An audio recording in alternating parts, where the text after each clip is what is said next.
Hello everybody and welcome back to another video. President Donald Trump has led in some very important polls this week in Arizona and in Florida, while he's simultaneously closing the gap in states like Pennsylvania and North Carolina.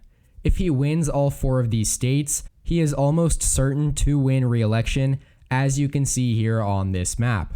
But why exactly is that happening?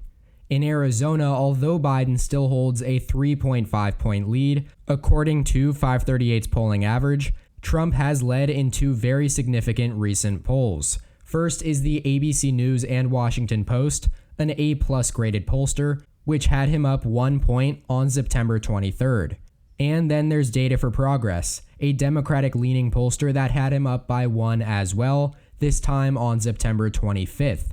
These were the incumbent's first leads since the 1st of September, so there is certainly some significance there. And in Florida, that same ABC News Washington Post poll from September 23rd gave him a 4-point lead, which is around 4 times the margin of victory that he had in 2016.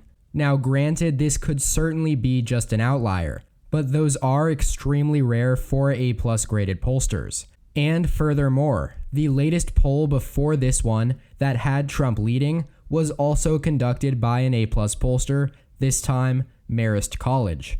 Now they only had Trump +1, but you can certainly see why Biden's 6.2 point lead on August 23rd has shrunk to just 1.7 points as of right now. And all of that being said, even if Joe Biden loses Arizona and Florida, his path to the presidency is still relatively favorable, but just a whole lot more fragile. And that's where North Carolina and Pennsylvania come into play.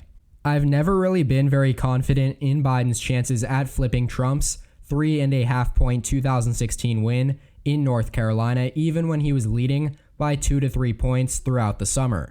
And I'm even less confident now that he is only up by 1.1 points. Not only is that well within the margin of error, but Hillary Clinton was leading by over 2 points at this time in 2016 before collapsing in October and eventually, as we all know, on election night.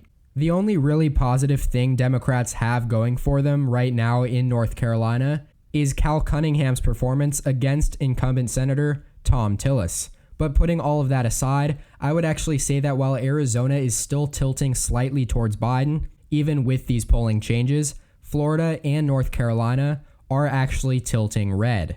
And as you see on this map, if he wins in all 3 of those states, the election will ultimately come down to Pennsylvania. Biden still maintains a 4.8 point lead in the state, but that is almost half of what he led by in early July.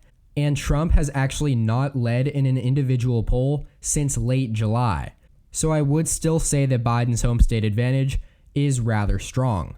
But if you had told me a month ago that one singular state could determine the outcome of the election, I would have laughed in your face.